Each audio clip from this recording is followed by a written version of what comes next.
সে বিজয় ছিনিয়ে আনলো, কিন্তু এই জাতি আমরা দেখছি 71 সালে এই জাতি এই শহীদদের কোনো মূল্যায়ন করে নাই। এই জাতি 24 দেখলাম ইংলিশ মিডিয়াম এবং কম্পিউটার কোচিংয়ে ভর্তি করে দিলাম। এই আন্দোলন শুরু হলো।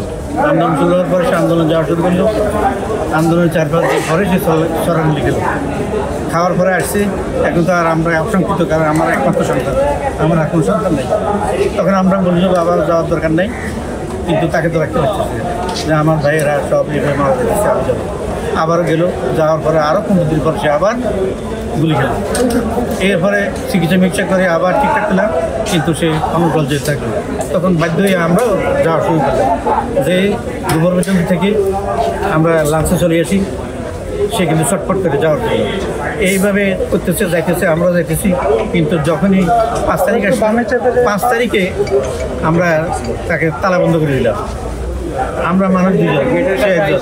আমি দেখলাম যে সে ঘুমিয়ে আছে, কিন্তু সে যে ঘুমের ভান করে আছে বুঝতে পারিনি। পরে আমরা একজন বাথরুম গেলাম, আরেকজন পাকের ঘরে গেল। ওই সময় সে তালা ভেঙে বের হয়ে চলে গেল। এরপরে আমরা মনে হয় ঠিক আছে, আমরা বাইরে এলাম। বাইরে আর দেখেছে নাই। প্রতিদিন সে যে সমস্ত গ্রুপগুলিতে বের হতো, সেই গ্রুপগুলি তার জন্য অপেক্ষা করে আমরা আটকে রেখেছি। ওই গ্রুপগুলি আগে শাহবাগ হয়ে হয়তো চলে গেছে।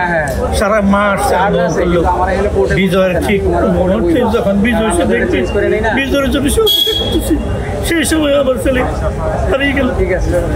বিজয় চেয়ে দেখুন, সে বিজয় ছিনিয়ে আনলো, কিন্তু মোনালিসা হেভি ফ্লো 15 পিস প্যাকেটের সাথে 8 পিসের একটি প্যাকেট একদম ফ্রি। আমরা এই রায়ে তার সর্বোচ্চ শাস্তি আমরা কামনা করি, এবং এই শাস্তিটা যেন প্রকাশ্যে জনসম্মুখে হয়।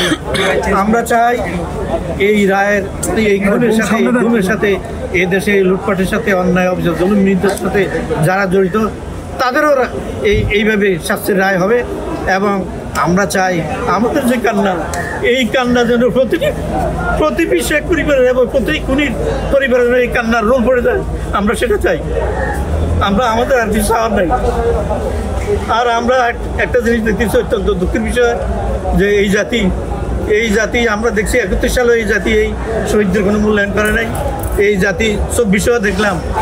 আমরা খুবই আশ্চর্যের ব্যাপার যে 5 তারিখে অভ্যুত্থান হলো, 7 তারিখে একটা দল বিরাট আন্দোলন মানে মিটিং করে সেখানে নির্বাচন চাইল। তারা কার কাছে নির্বাচন চাইল? তখন সরকারি গঠন হয় নাই। সেই থেকে এই যে নির্বাচন শুরু হয়েছে, বিচার নাই, সংস্কার নাই, জুলাই সনদ নাই, কোনো কিছুর কথাই বলে না। এরা বিচার করবে। কেউ বলে ওরা মানে সংসদে গিয়ে বিচার করবে। আমরা দেখে যেতে চাই এই সরকারের সময়ে যারা রায়টা কার্যকর হয়, না তো হবে না। কারণ আমরা যে পরিস্থিতি দেখতেছি, রায় না বিচারই হবে না। আমরা বিশ্বাস করি না যে অন্য কোনো সরকার সে বিচার হবে। আমরা চাই এই সরকারের রায় কার্যকর হোক এবং প্রকাশ্য হোক, এবং প্রত্যেকটি পরিবারের তাদের এই খুনিদের পরিবারের জন্য আমাদের কান্নার রোগ তাদের পড়ে। পুলিশের গুলিতে আমার ছেলে গেছে। আজ দীর্ঘ 1 বছরের বেশি হয়েছে। আমি আজকে আন্তর্জাতিক ট্রাইব্যুনালে একটা মামলা দিছি। এই মামলার রায়টা আজকে হবে, এইটা আমি শুনতে আইছি, যাতে আওয়ামী লীগের দোষর এবং শেখ হাসিনার ফাঁসিটা আজকে কার্যকরী হয়। হ্যাঁ, যদি আজ ফাঁসিটা কার্যকরী হয়, ভারত থেকে শেখ হাসিনারে আনতে হবে। আইনা ওরে বাংলার মাটিতে সাধারণ জনগণ শহীদ পরিবারদেরকে নিয়ে যেন ওর ফাঁসিটা সবাই দেখতে পারে, এই কামনা করি। আমার এখানে ওনার রায়টা যেন আজকে কার্যকর হয়, আমি এই প্রত্যাশা করি।